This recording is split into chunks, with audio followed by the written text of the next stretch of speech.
Hello, and welcome to another episode of Explain It Simply.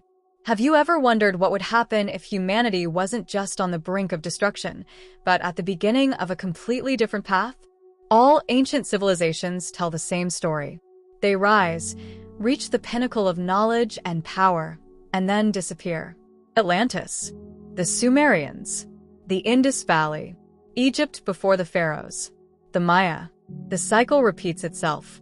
Some say we destroy ourselves. We reach a point, whether through war, technology, or arrogance, and we bring about our own destruction. A great cataclysm, a fire from the sky, a global collapse. We fall, and time buries the remains. But what if some civilizations don't collapse? What if the real pattern is not destruction, but transition? Perhaps history seems empty because those who survived the ordeal simply fled. Not in spaceships, not in ruins, but through evolution itself, spiritual, physical, or something as strange as escaping a simulation. Perhaps at some point of understanding, when a species masters energy, consciousness, and the true nature of reality, it stops needing to play the physical game. It just moves on to something else. So what if that was the real reason we don't see others out there? Those who survived weren't left in the sand. They became something different. Here's some evidence that suggests we started over from scratch. The Sumerian King List, a real ancient text that records kings who ruled for thousands of years before a cataclysm. Were they gods, advanced beings, or perhaps remnants of a lost advanced civilization?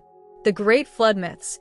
Worldwide, almost every ancient culture tells of a cataclysmic flood that destroyed the world.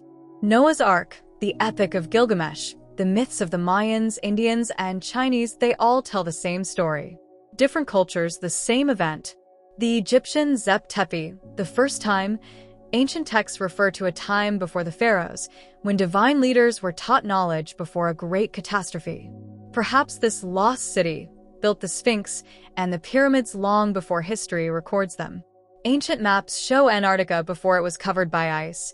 Piri Reis map, 1513, depicts Antarctica's coastline free of ice, suggesting that someone had mapped it thousands of years ago, when it was still habitable.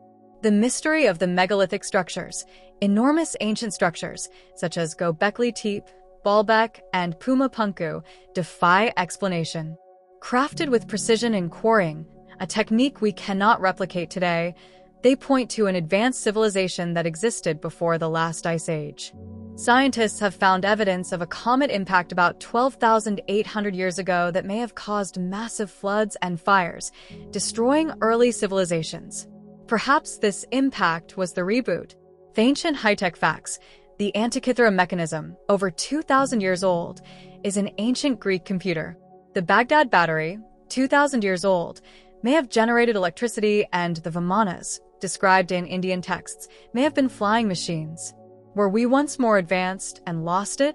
The Indian Yugas and the Mayan calendar.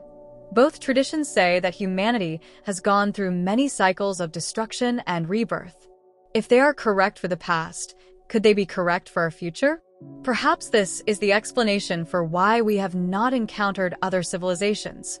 Those who survived are watching from a higher plane, waiting to see if we will self-destruct like the previous ones, or if we will finally manage to move on to the next level.